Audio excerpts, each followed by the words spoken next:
I've always talked about how I don't trust reviewers for video games or even shows and movies, just entertainment in general, because you've got journalists who want to stay on companies' good sides, so they give things very high reviews even if they don't deserve them. And with Knights of the Old Republic 2's Switch port, the reviews were fantastic, but of course, it launched with a set of massive bugs, and reviewers conveniently failed to mention them in their 90 plus review score reviews.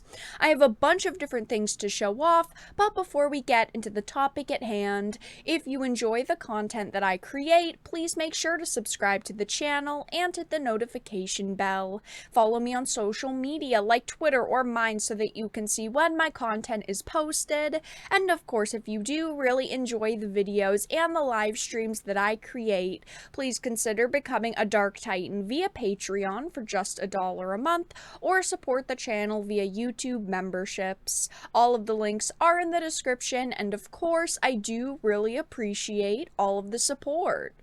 So this article says reviewers fail to notice Nintendo Switch port of Star Wars Knights of the Old Republic 2 launched with a game-breaking bug. Now, I absolutely love KOTOR.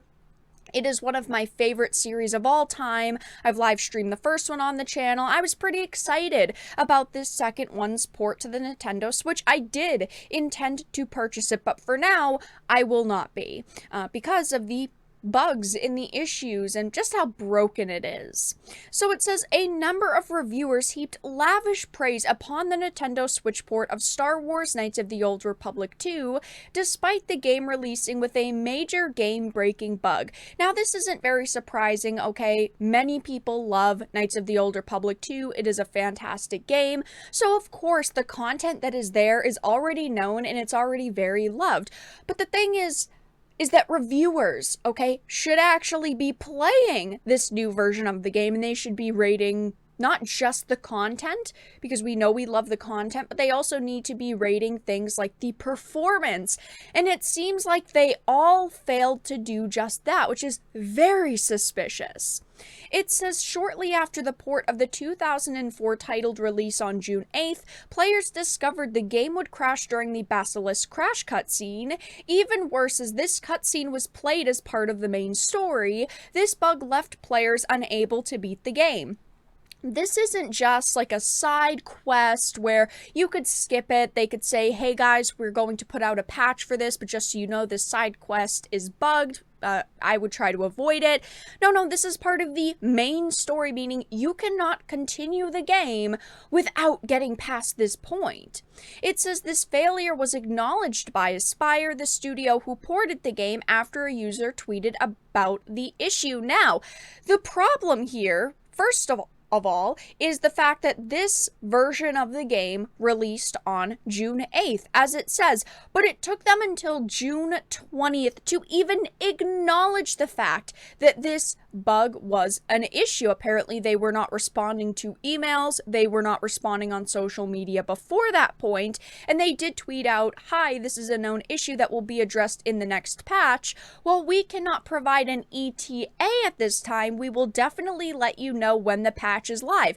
You would think when a main quest is bugged and you cannot progress in the game past that point, that would be a major priority to them, because there's no point to purchase this version of the game until this bug is fixed. And you would think with all of the testers that they should have on this project that someone would have noticed, and you would think that reviewers would have noticed this, because they're supposed to play through a whole game in order to review it. We've always said that it seems like journalists don't actually play games, and these quote game reviewers, aka the journalist hacks in the gaming industry, just play the first few hours of a game. And in this case, it definitely seems like it. Why would anyone ever trust these reviewers when clearly they're not actually playing the titles they're talking about?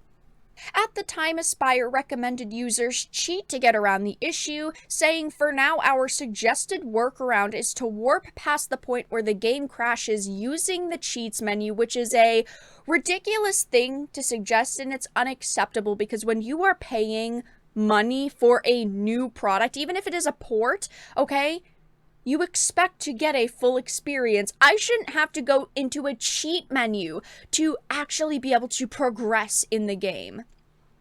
But while the fact that the Switch version of KOTOR 2 launched with such a devastating bug was surprising, what was even more so was the fact that gaming reviewers failed to catch the issue. I do not trust game reviewers, movie critics.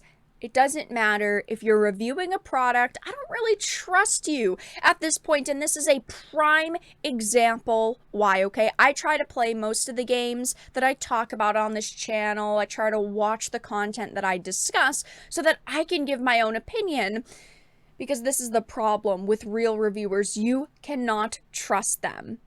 Following the game's review embargo being lifted, review aggregate website Metacritic reported that the port had received an early average review score of around 79%, with all but 4 of the 15 reviews notching a score of 80 or higher. Again, the content that is in this game is solid. It's a fantastic game that many people love. But again, when you are reviewing a new port of a game, you need to actually be playing that version so that you can review things like the performance. I mean, why else would I purchase this? Yes, it'd be on Switch and that's great, but if it runs like trash, there's no reason to give them money for it. It says Pocket Tactics Kaylee Partlin gave KOTOR 2 a 9 out of 10, highlighting how Aspyr has done a phenomenal job in bringing it to a Switch audience. As a result, I've nothing to say about performance other than the game runs well, and I experienced minimal issues during my time with it. The only hiccup that comes to mind is that during the iconic opening credits, the words stretched a bit, but beyond this moment, everything runs swimmingly. So the only thing they reference is within the first 5 minutes of the game opening, of course. So clearly they tried out the beginning of the game, but if they had continued to play, they would have noticed that in fact there are a lot of problems with this game, a lot of bugs, a lot of glitches. Scrolling down, God is a Geek's Lyle Carr also scored it a 9 out of 10, praising if you've played KOTOR 2 before, chances are that you just want to know if the game runs well on Switch. Well, I can happily confirm that once again, Aspyr have knocked it out of the park. Yeah, I guess if releasing a game that you cannot actually complete is knocking it out of the park, they definitely did that. I would not give them a solid 9 out of 10 for this. I think as a reviewer, it would be fine to say the content that's here is absolutely perfect. It's a 9 out of 10. Love the game, because most people do. But you have to point out the fact that there are game-breaking bugs and issues.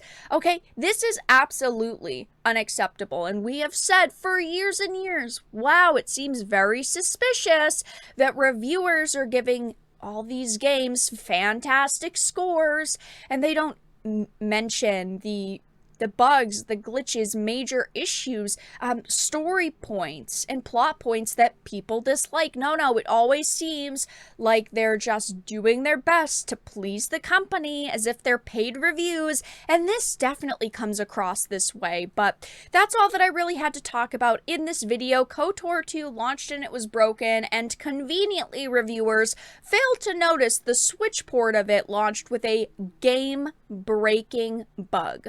If you enjoyed the video, please make sure to give it a like, share it, and subscribe to the channel. And of course, if you didn't, make sure to give it a dislike. I appreciate your support either way, but I will talk to you all again in the next video really soon.